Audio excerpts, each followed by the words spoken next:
Halo, Assalamualaikum warahmatullahi wabarakatuh. Perkenalkan, nama saya Sudirman. Saya dari Sekolah Tinggi Ilmu Ekonomi Makassar Maju. Pada pertemuan perdana kita kali ini akan membahas materi tentang nilai-nilai Pancasila dalam Undang-Undang Dasar 1945, yang dimana kita telah membagi menjadi 5 sub materi. Yang pertama itu ketuhanan yang Maha Esa, yang kedua kemanusiaan yang adil dan beradab, yang ketiga persatuan Indonesia, yang keempat kerakyatan yang dipimpin oleh hikmat kebijaksanaan dalam permusyawaratan perwakilan, yang kelima keadilan sosial bagi seluruh rakyat Indonesia. Baik, sebelum masuk ke materi, saya akan menjelaskan makna secara umum arti Pancasila. Pancasila terbagi menjadi 2 suku kata, yaitu panca dan sila. Panca yang berarti 5 dan sila yang berarti asas, aturan, atau dasar. Jika digabungkan, Pancasila mempunyai arti 5 aturan dasar yang mengatur penyelenggaraan serta kehidupan berbangsa dan bernegara. Secara sederhana, Pancasila bisa diartikan sebagai ideologi dasar yang berisi aturan-aturan bagaimana kita hidup dan mengatur pemerintahan. Jadi itu tadi sedikit penjelasan mengenai arti dari Pancasila. Selanjutnya kita masuk pada sub materi pertama, yaitu ketuhanan yang Maha Esa, yang kita bisa temukan pada Undang-Undang Dasar 1945 pada pasal 29, dan makna pada sila ini terbagi menjadi 4 bagian. Yang pertama, percaya dan takwa kepada Tuhan yang Maha Esa sesuai agama dan kepercayaan masing-masing. Yang kedua, hormat dan menghormati serta bekerja sama antar pemeluk agama dan menganut kepercayaan yang berbeda sehingga terbina kerukunan hidup. Yang ketiga, saling menghormati kebebasan menjalankan ibadah sesuai dengan agama dan kepercayaan masing-masing, tidak memaksakan suatu agama atau kepercayaan kepada orang lain.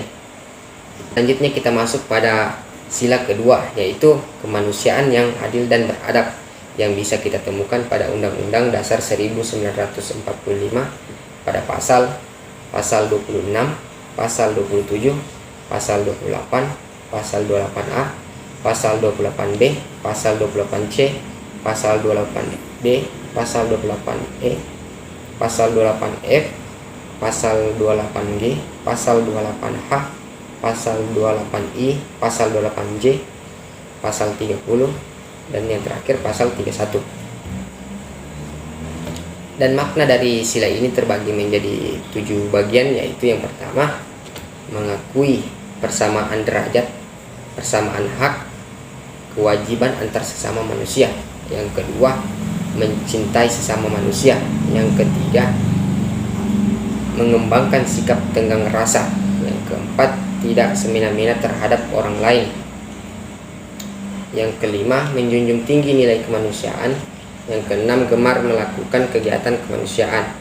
Yang terakhir itu berani membela kebenaran dan keadilan.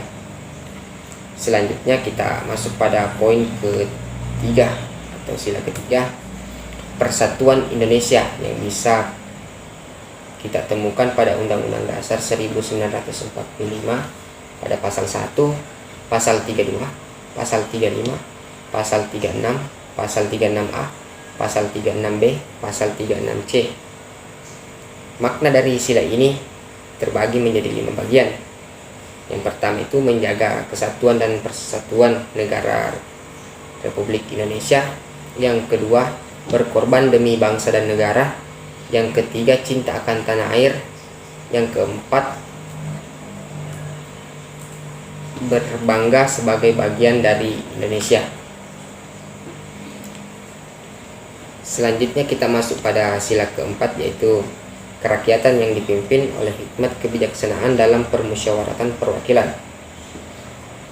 Kita bisa temukan pada Undang-Undang Dasar 1945 pada pasal 1, pasal 2, pasal 3, pasal 4, pasal 5, pasal 6, pasal 6A, pasal 7, pasal 7A, pasal 7B, pasal 7C, pasal 11, pasal 16, pasal 18, pasal 18A, pasal 18B, pasal 19, pasal 20, pasal 20A, pasal 21, pasal 22, pasal 22A, pasal 22B, pasal 27. Jadi makna dari sila ini terbagi menjadi 4 bagian. Yang pertama itu mengutamakan kepentingan negara dan masyarakat. Yang kedua, tidak memaksakan kehendak orang lain. Yang ketiga, mengutamakan budaya rembung atau musyawarah dalam mengambil keputusan bersama. Yang keempat atau yang terakhir, berembung atau bermusyawarah sampai mencapai konsensus atau kata mufakat, diliputi dengan semangat kekeluargaan. Selanjutnya kita masuk pada sila yang terakhir atau sila yang kelima, keadilan sosial bagi seluruh rakyat Indonesia, yang bisa kita temukan pada Undang-Undang Dasar 1945 pada pasal 27, pasal 33, pasal 34. Makna dari sila ini terbagi menjadi 4 bagian. Yang pertama, bersikap adil terhadap sesama. Yang kedua, menghormati hak-hak orang lain. Yang ketiga, menolong sesama. Yang terakhir, menghargai orang lain.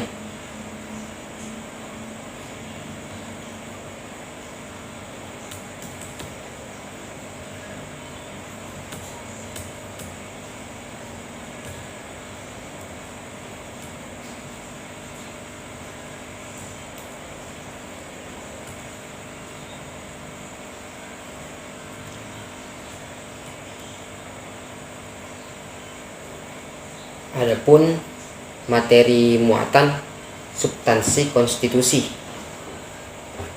Pada umumnya suatu konstitusi berisi 3 hal pokok. Yang pertama itu adanya jaminan terhadap hak asasi manusia warga negara.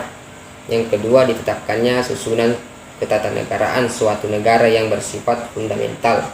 Yang ketiga, adanya pembagian dan pembatasan tugas ketatanegaraan yang juga bersifat fundamental. Itu menurut J.G. Steinbeck.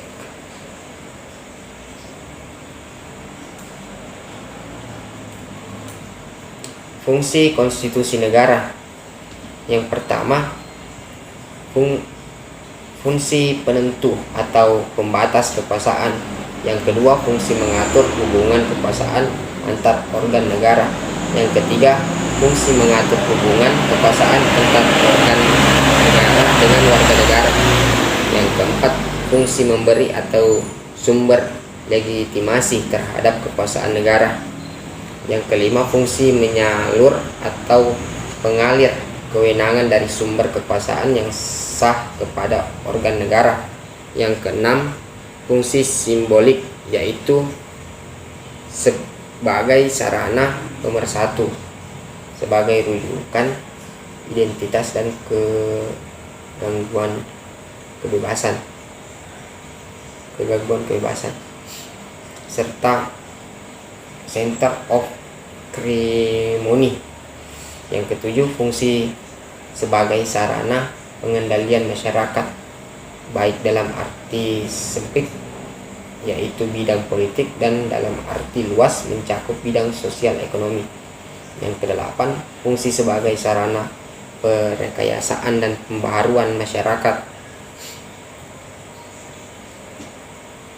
Adapun tujuan konstitusi negara yaitu untuk memberikan pembatasan dan pengawasan terhadap kekuasaan, untuk membebaskan kekuasaan dari kontrol mutlak para penguasa serta menempatkan bagian kekuasaan tersebut batas-batas kekuasaan mereka, menjamin pemenuhan hak-hak dasar warga negara. Sekian, terima kasih. Assalamualaikum warahmatullahi wabarakatuh.